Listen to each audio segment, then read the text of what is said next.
I'm Brandi Kruse. This is Undivided. Thank you for being here. Thank you for your commitment, your continued commitment to giving common sense a comeback. Coming up today, we're keeping our eye on a race in Washington state that could determine whether a second Republican member of Congress who voted to impeach former President Donald Trump will lose their seat. I'll talk about that a little later on in the show.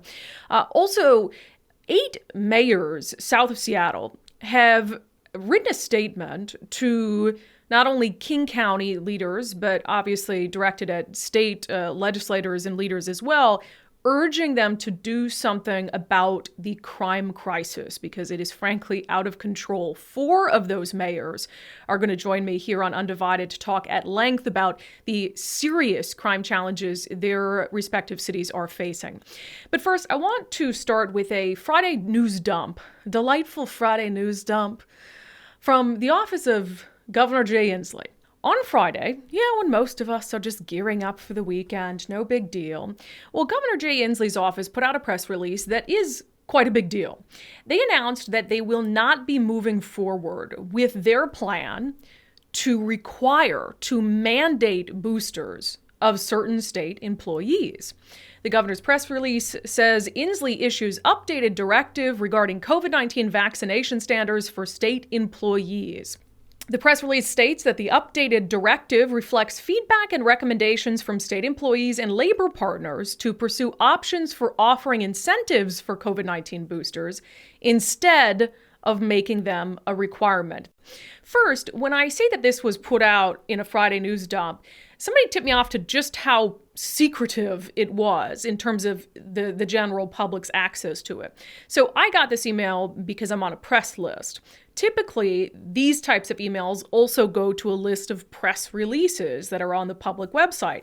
Well, as Tipster pointed out, this release was nowhere to be found on the governor's media page. The last 2 statements, Inslee's statement on Inflation Reduction Act's historic climate investments. And before that, Historic PACT Act will expand benefits for thousands of veterans in Washington state.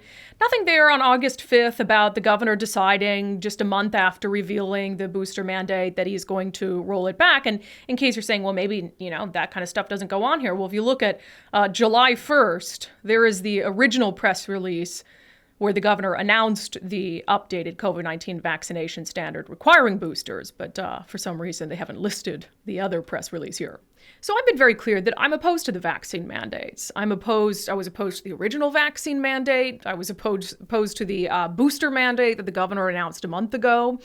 And even more so now, because now I think we have a full realization of the fact that the vaccines just do not stop the spread of COVID-19. And so you can make an individual decision to protect yourself, to prevent serious illness or death.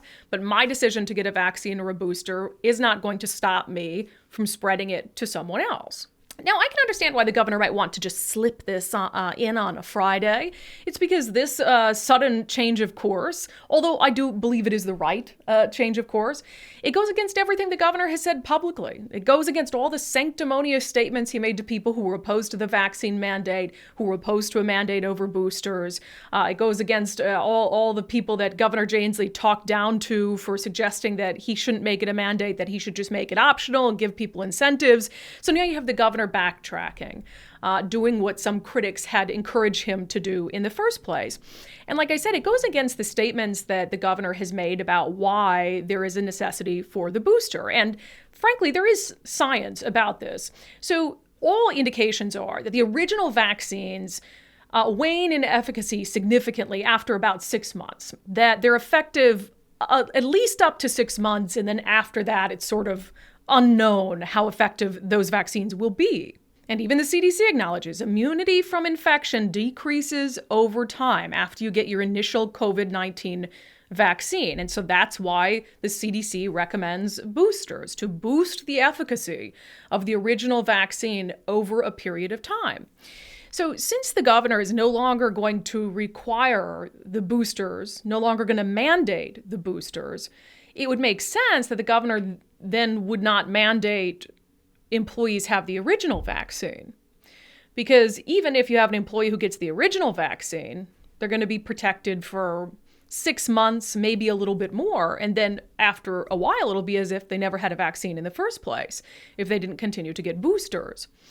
So why then is the governor leaving the initial vaccine mandate in place? The press release states the current requirement that new and current employees be fully vaccinated, meaning the individual has received all doses of the primary series, will remain in place. That makes absolutely no sense. If you're someone who got your vaccine back in October of 2021, when the vaccine mandate first went into place, and you haven't gotten a booster since then, by now your vaccine is probably mostly ineffective. So basically what the governor is saying now is that you had to have had and complied and had a vaccine that will no longer be effective soon in order to be employed with the state. And even 2 years down the road, 3 years down the road, if you're someone who got a vaccine in October of 2021, you are good to go. Even though 2-3 years down the road, that vaccine will have meant nothing. Nothing. Yet the governor will refuse to hire individuals who didn't get that vaccine, even if it was 3 years ago and would no longer be effective.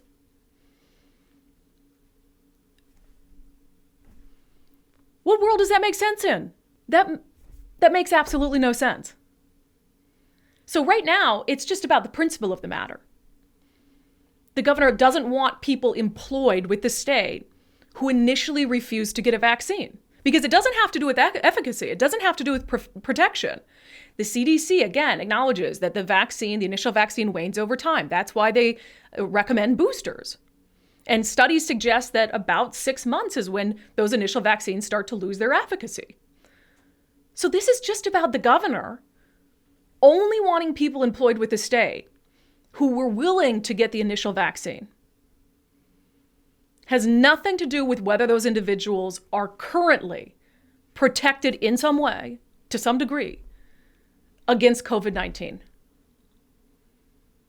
No one, even if they were in support of the initial mandate, can tell me that as it stands today, it makes any sense. Because the people currently working for the state who got the vaccine, let's say last summer, but never got a booster, they're fine. They can continue to work for the state. But they are no more protected than the people who never got the vaccine in the first place. 8 mayors in cities south of Seattle are raising alarm bells about the disturbing rise in crime.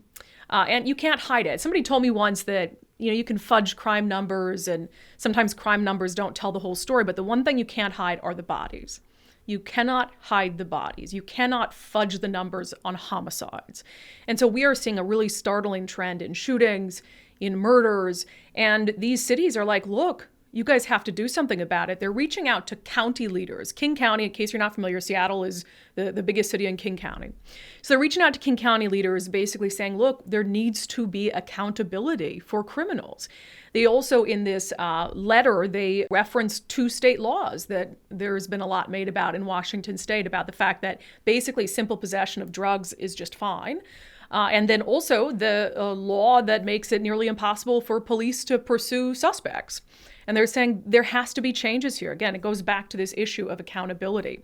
I spoke today with 4 of the mayors who signed on to this to talk about the challenges their cities are facing. Well, mayors, I appreciate you guys being here. I think on this issue in particular, given how controversial it can be, how political it can seem, I think to have several of you strengthen numbers is a good thing. So I just want to quickly, on the issue of crime and the challenges that your individual cities are dealing with, I'm sure there's some overlap, but I just want to get a sense of it. So can we start with you, Dana Ralph, Mayor Ralph? So we are seeing an increase in crime of all kinds, from property crime, graffiti, all the way up through auto thefts, violent crime, and unfortunately, we've seen more homicides this year than we have in any years past. Mayor Farrell, what about you? Absolutely. From property crime, violent crime, it's been very concerning, especially something that we've all noticed is just in the past year an 88% increase in car theft. We believe due in large part to the no pursuit law that was just recently passed. So it's impacting all of us.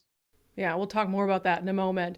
Mayor Pavoni, what do you guys think? Yeah, We've definitely had an uptick in crime, and actually we've had an uptick in violent gun crime. Over the last 3 weeks, we've had 3 separate shootings. All 3 of them resulted in fatalities. So there's definitely an uptick in crime. And like Jim said, the auto theft is through the roof for sure. And just quickly on the shootings, young victims mostly, or? Yeah, young victims, not sure of the specifics yet. They're still doing the investigation, but definitely some gang affiliation. The last 3 victims were not from the Renton area. I think 2 of them were actually from the Tacoma area. So not sure if Renton's a central meeting place, or, there's a number of reasons why somebody might be at this place in time. But there's a few causes. One of them, we had an establishment that we worked with to make some changes, and they obliged, and they had some late night problems. So that was one of the fixes. But there's definitely a concern around this, and we're hearing it from our residents. That's the thing that all of us have in common, is that our residents do not understand it. They don't understand why we're not enforcing the law. Mayor Backus, finally you in Auburn, what kind of things are you seeing there? I'm sure similar sentiments to your fellow mayors, but. Absolutely the same things, Brandi, because there are no boundaries. Nobody knows where the boundaries are, where Kent ends and Auburn begins, or Federal Way or Renton. And crime is up everywhere. We've had at least 2 homicides in one day last week, and we had 2 on early Saturday morning. 3 individuals with gunshot wounds, 2 were taken to Harborview. So it's rampant. The property crimes, what are considered low-level property crimes, are really what are impacting our residents the most, right? Not everyone is going to be involved, thankfully, in gunshots or shots fired, but the low-level property crimes, as they're called, are the ones that are truly impacting a majority of our residents.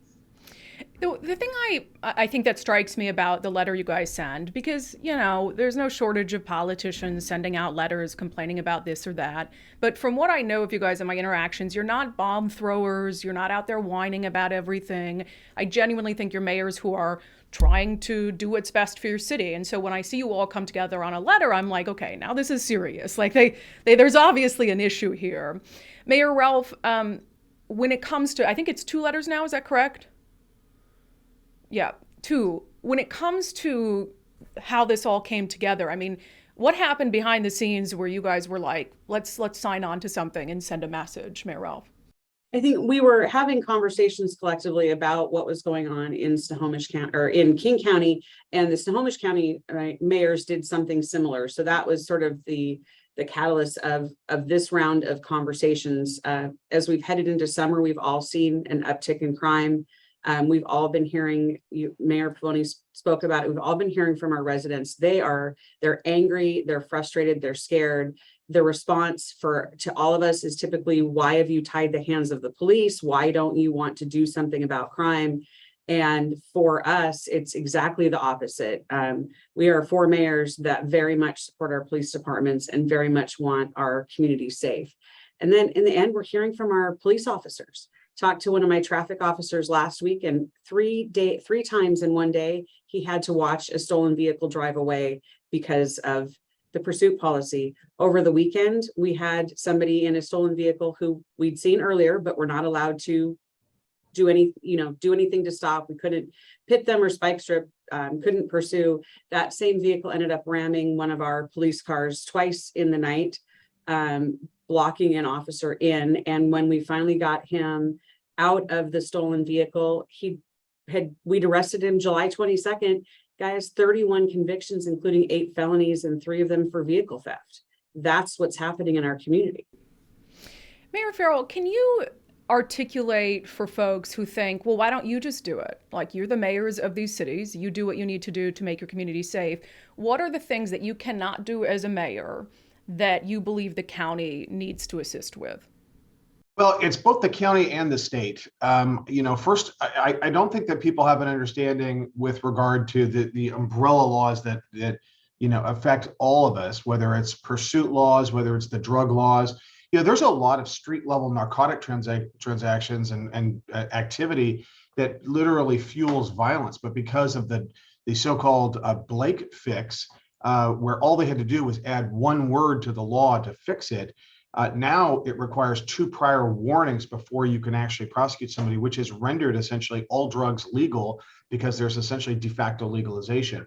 At the county level, I think it's actually very concerning on two different fronts, one on both ends of the process.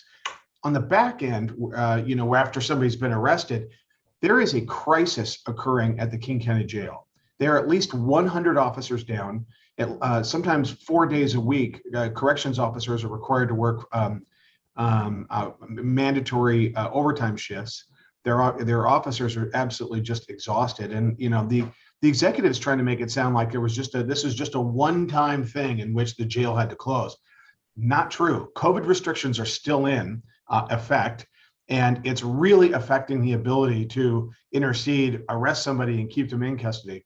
The second part is something that we've been working on quite some time, which is the filing and disposition standards of the prosecutor's office, and really the lack of urgency about addressing not only the 5,000 case backlog, but serious cases against whether they're property crime or violent crime. It's very concerning. Mayor Pavoni, from the first letter to the second letter, how much time was between, and did the first letter prompt any sort of increased partnership or outreach from the county to address the concerns that were raised the first time around? Well, it's not like we just get together every 3 or 4 months and have conversations. We're in constant communication with each other, and kind of the newest member of the group here, I can say that we rely on this. We rely on hearing from each other and kind of leaning on each other. So I feel it's very natural for us to use that. The first letter really came out of more of a surprising situation that we didn't even know had occurred. It really was quite shocking. It's something that Mayor Feller brought to our attention. But in terms of this letter, we had talked about it for, I don't know, probably a month. We knew that we were going to do something. And then just with the uptick in gun crime that's going on and the violent crimes that are happening, and hearing that Snohomish County is having the same struggle, we decided it was time to do something. And honestly, the most feedback I've received have been from other mayors upset that we didn't allow them to sign on.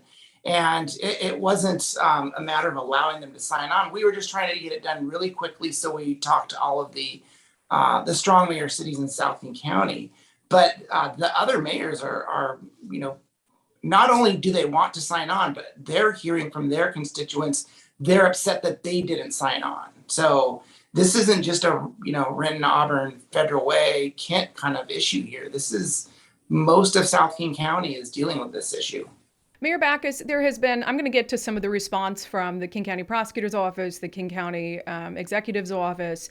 I know that a theme of the response is, well, they're just putting out this public letter to make a point. We only found out about the letter in the press. They didn't even send it to us. What do you say to that criticism? I believe it was from the prosecuting attorney's office. Well, first I would say it's not a letter. It was a press release. It wasn't a letter. And it shouldn't be a surprise. This is not the first time that we've had this conversation. The FADS conversations have been going on for at least 4 or 5 years through Sound Cities Association. Many of the mayors in King County were talking with the King County Prosecutor's Office, explaining the challenges that we have with what feels like a lack of accountability for individuals committing crimes. And so we were asking for them to follow the FADS or the state laws, as opposed to how they are determining what they file and what they don't file. And the latest thing that we've heard is now that there are adults with their first felony that are not getting filed. They're not getting charged. I am 100% behind restorative justice. I don't think that sitting in a jail cell is the best thing for every individual who has committed a crime. That's just ridiculous. But it doesn't feel like there's any accountability right now. One of the comments that we received when we were talking about the FADS was, well, if there's someone you really want us to hold, just contact us and let us know. Well, the fact that we arrested them and sent the charges, felony charges to you, should be an indication that we want them held and we want them charged. So I found that a little bit condescending, if you will. But again, we still want to work with the county executive. I think we all have a good relationship with Dow and his office. We want to work with the prosecutor's office, with Dan Satterberg. But I just don't feel like they're listening to us. You know, I saw on the news that the executive's office is willing to work with mayors of cities who aren't hanging on to obsolete ideas. Well, I don't think accountability is obsolete. And if it is, then I'm in the wrong line of business. Let me, since you brought it up, read that statement from the King County executives talking about, you've mentioned the word condescending. I know this isn't your opinion, but my opinion is that this is incredibly condescending. They said, we will continue to partner with any government committed to working productively to deliver safety rather than clinging to obsolete practices and mindsets that no longer keep our communities safe. Mayor Ralph, are you clinging to obsolete practices and mindsets that don't keep communities safe? Apparently so. The gentleman that I referenced in the example from over the weekend, if the obsolete idea of keeping him in jail had occurred, he would not have endangered the lives of residents in the neighborhood, rammed 2 of our police cars. He wouldn't have been able to steal another vehicle out of Tacoma. So if that's obsolete, then yes, I'm clinging to it. I also have been very, very vocal about the fact that restoration is always the key, but it takes different forms for different people. There are some people that need to be in detention while they are going through that restorative process, whether they're adults or juveniles. Turning them around and pushing them back out the door so they can commit more crime in hopes that they get services at some point does not make sense, nor does it keep our community safe. Mayor Pavoni, are you obsolete? You have an obsolete idea of public safety? Yeah, we had a conversation about this over the weekend. This statement is very similar to what I ran into around the Red Lion hotel issue, where a condescending statement, putting you down, is sent out there, and then it's never challenged by the media. They never really dig into really what's being said. They're just patting you on the head and telling you to, go sit in the corner here. And I think that if you really, explore what they're saying there, I don't know that the residents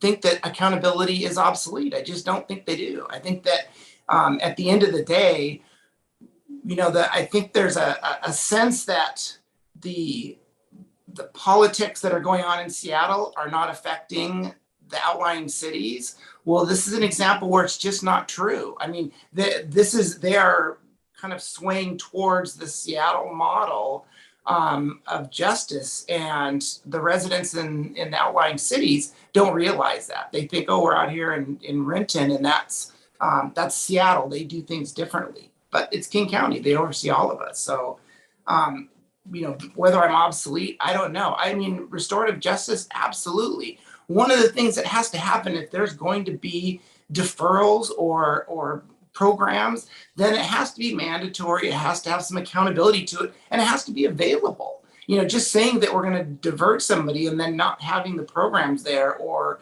the services to provide, it's basically just get out of free jail card. Mayor Farrell, I do want your thoughts on the same quote that I just read and that Mayor Backus brought up about the idea that what you guys want is clinging to obsolete ideas of public safety. So I'll have you weigh in on that. And then I want to address with you a portion of a statement from the King County Prosecutor's Office that I think was aimed at you. So first on the obsolete front. Well, I don't think justice and accountability ever goes out of fashion or style. And this is a classic deflection. Pick one thing out of our statement, or just try to say that we're out of step, or that we've got some anachronistic view of justice. I think everybody deserves and wants to feel safe and feel like there's justice and accountability in the system. And I can tell you that we're Where we're really alarmed and concerned is the lack of both. I mean, you've got to have a way to track people. That's what this whole restorative community pathway thing, people should know that there is no case number. There is no, these people don't appear in front of a judge ever. There's no track back to figure out even if they showed up. And even if they do show up, we have no idea what they do. So I say that's not a diversion program. That's a look in the other way program. So, and that's really what it is. So it's unacceptable. And they need to realize that they work for the same people that we do. And we work for the people of this community, and it's our number one responsibility to keep them safe. And that's not a matter of going in and out of style. That's our job. A spokesperson for the King County Prosecutor's Office in a statement essentially questioned perhaps the motivation of sending the letter out.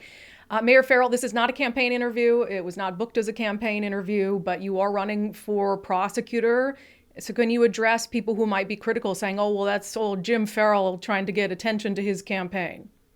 Well, I think these issues predate, this campaign. And, I think that ultimately these issues speak for themselves. I mean, it is something that it's our great responsibility to make sure that our cities account for the safety of its citizens. And we've got policies in place that are not being addressed. There's nothing political about that. It's our job. It's the way it is. And so, together, these cities, just the four of us, represent over 500,000 people. And if we tack on those other folks, there are a great deal of people that are concerned about the direction this is going. And that's just, again, a classic deflection. So, that project is ongoing, but that doesn't negate the fact that these issues are real and they're concerning to a great number of people. Mayor Backus, what would be a response from the county executive or from the prosecutor's office that would be satisfying to you? Well, first I want to just kind of merge onto what Mayor Pavoni had said, but in Seattle, I think we've seen some desire for accountability as well in the last year's elections. And I support what Mayor Harrell is doing in his accountability and the traction that he's getting in their city attorney as well. So I think there's some hope there too. I do appreciate what Mayor Harrell is doing there. The response that we've been looking for when we've had the conversations with them in the past and the acknowledgements, really, I would like to see us sit down together and talk about what can be done. Not just, oh, they're pushing back, they just don't understand, they don't understand the new ways of doing things. I think we're all open to new ways of doing things. And although sometimes I think we just need to maybe look at the programs that are already in place, see what's working with those and what isn't, and redefine those instead of always jumping off onto something new.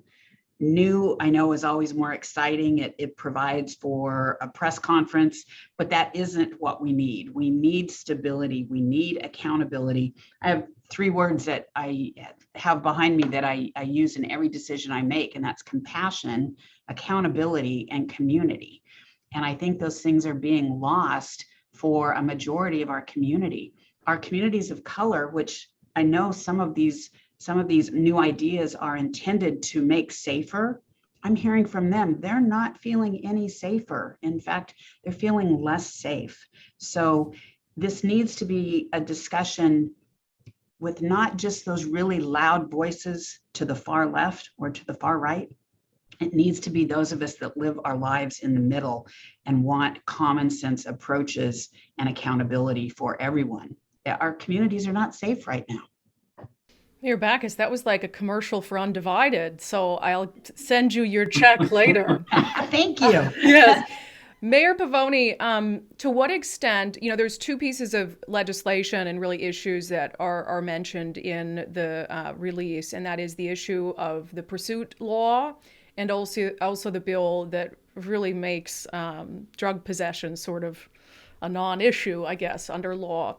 To what extent have you been in touch with your legislative delegation, and do you believe that they're amenable to addressing those things in the upcoming session? Well, yeah, last year I had a number of conversations. I think we all did with the change around the Terry stops and trying to have that legislation adjusted. So far, I think we're reached by one legislator reaching out to us. Salmon, I think his name is. Jesse Solomon. Jesse Solomon, yes. And I appreciate that he did reach out to us wanting to have a conversation and work on this issue. So, and that for sure is the intent in this upcoming session, is to have these conversations around Blake and around pursuits. We're not crying that we have the answers, but we do have the issue and the problem, right? And it needs to be addressed. It needs to be re-examined. And a couple of things that Nancy said, and I guess I probably should preface, I do appreciate the effort that Mayor Harrell is doing in Seattle to provide accountability. That wasn't a slam on Seattle for sure.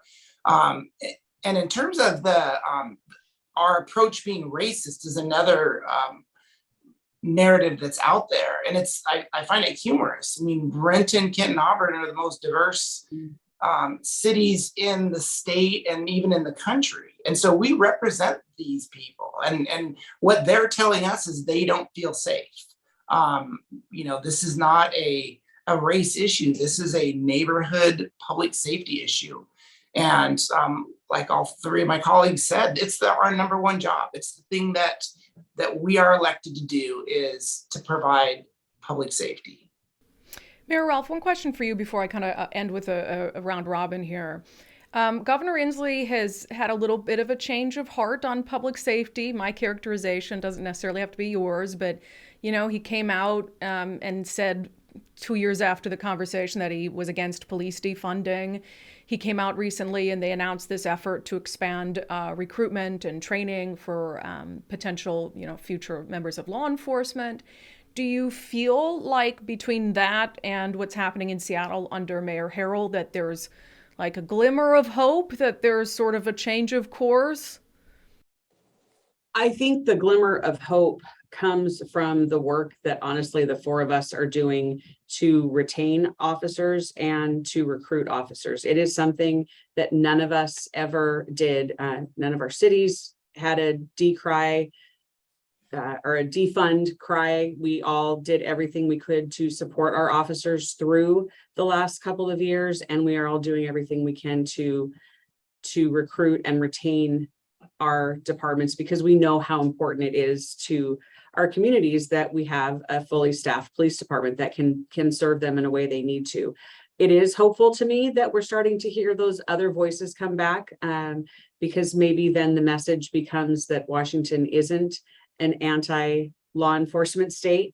We've all got stories of some of our very best officers leaving to go other places because they don't want to live in a place that they're not supported and appreciated. So I'm hopeful that maybe the message is changing at the statewide level. And I know that at our level, we're going to continue to do everything we can to retain our good officers and attract new ones. So let's end with the same question for everyone. We'll strip away any, semblance of politics or anything like that. The heart of what you're doing, the heart of what you wrote. Mayor Farrell, if the county executive and the prosecutor or the governor are listening, what are you trying to accomplish for your city? Well, that's a great question. And what we just need to start moving in the right direction, whether it's jail capacity and making sure that we can book people at the Regional Justice Center, or that we get a jail that's fully staffed, that we can make sure that when arrests are made, that they, at a minimum, have the ability to be seen by a judge, that we have the ability for our officers at the statewide level. I would want the governor to lead on making sure that we have reasonable drug laws in place, reasonable pursuit laws in place. And so, and that when we bring a case to the King County prosecutor, that, where there's probable cause for a felony, that it's given its due review and filed. So that's really what we're asking for. Mayor Backus, same question. What are you hoping to accomplish for your city through this? So the accountability piece is critical. I know you're going to get tired of us using that word, but it really is what this is all about. Again, the restorative The restorative justice, we have our own community court that we started and paid to put in place. We have a King County District Court judge who is there, our city prosecutor, and the public defender, and it's holding people accountable. There's one conversation I had with Dan Satterberg where I was telling him about our restorative justice plan, and he said, "Why do you have to have a judge there?" Why do I have to have a judge there? Because it's community court, and that's the model, and it's working. We've got several graduates now that have completed what the judge is expecting of them. They've gone either through treatment, assessment, they're getting their license, their ID, they're being able to get into housing, they're being held accountable, and they're doing great.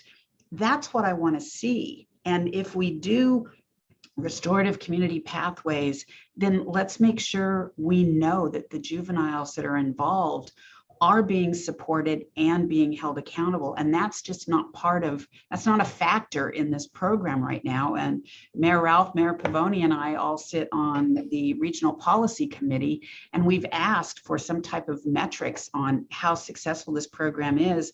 We have yet to see them, and we were told we wouldn't be able to find out if the juveniles were arrested in our jurisdiction, which program they were referred to, or even how they're doing. So I find that kind of like an open checkbook, and we can't afford open checkbooks. Mayor Pavoni, if I were Dow Constantine or Dan Satterberg and you were just speaking from the heart, what are you trying to accomplish for your city?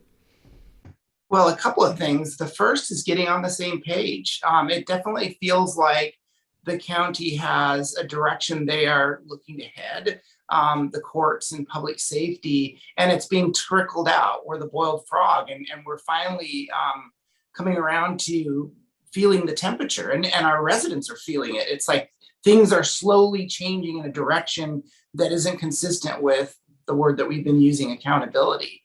The other thing is, this idea that we're dinosaurs and our thinking is archaic is not true. I mean, all of us are supportive of restorative justice. We've got 2 judges in Renton. We've got a community court, and I just met with them last week. They came up with a program where teenage moving vehicle violations are they're looked at, and they have their own teenage court. So kids from high school get a program learning about the courts and justice and government, and these kids can get a deferred program through it. I mean, that's a creative way of thinking about a problem. Just instead of just slapping on the wrist or giving a fine and going away.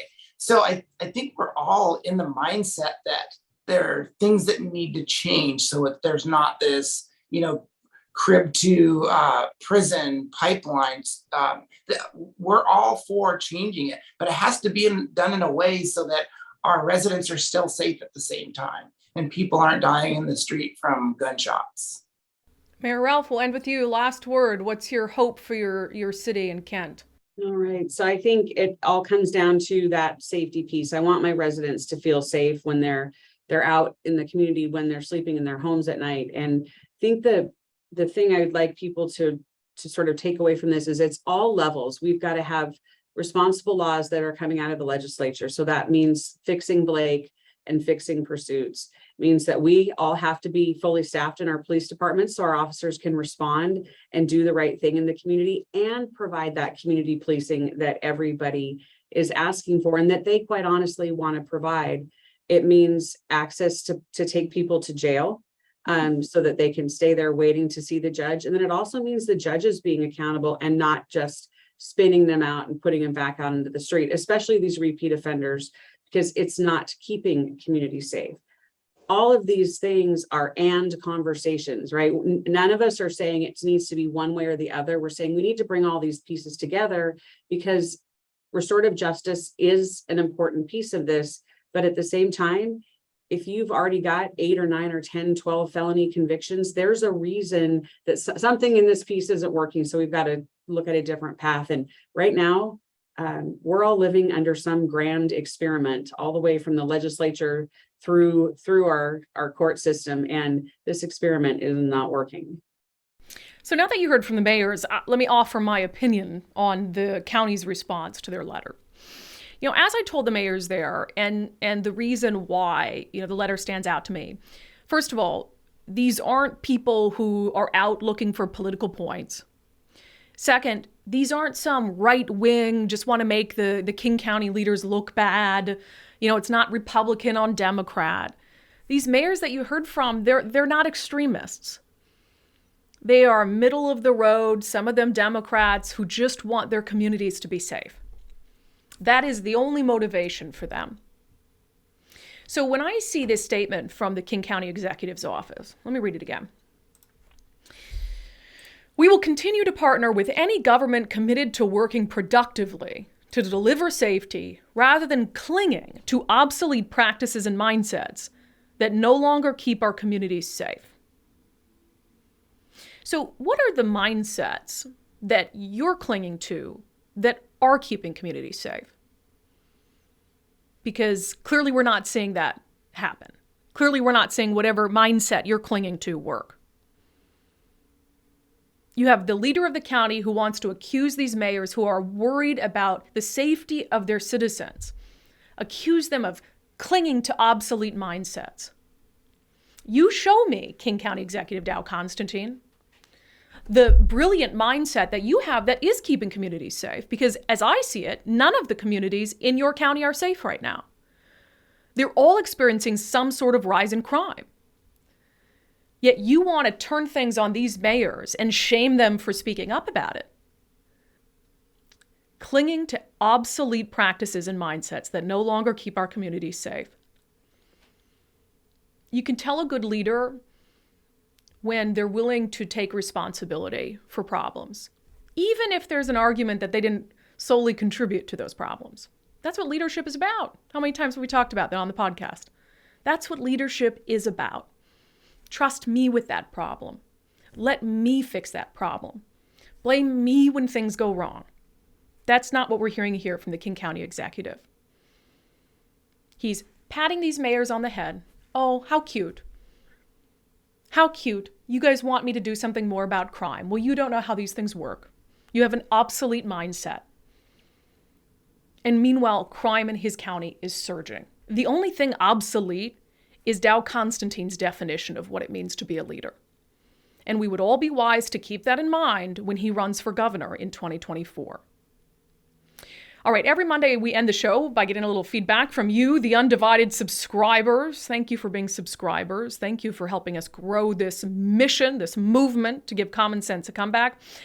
So some comments on our show from Friday. Thomas talked about Matt Larkin. So Matt Larkin was like the sleeper candidate in the 8th Congressional District, the constitutional conservative who came out of nowhere, beat out some more moderate Republicans, and will head forth to the general election to try to capture Washington's 8th Congressional District, a swing seat from current Democratic Congresswoman Kim Schreier.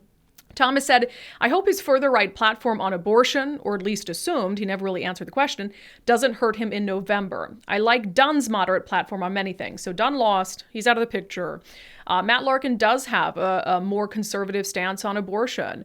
And he also told the Seattle Times that he wouldn't be opposed to a national ban on abortion. So, I share the concern about whether he is the right candidate for Republicans in a swing district. We have to keep that in mind. This is a district currently held by a Democrat. So when you introduce a much different perspective, when you talk about, somebody who might support a national ban on abortion, I do wonder how that's going to play in the suburbs. Kim, nothing is going to change about abortion in this state. No woman will go without health care or be prevented from getting an abortion. Crime and the economy are issues Larkin and Schreier can do something about if they're so inclined.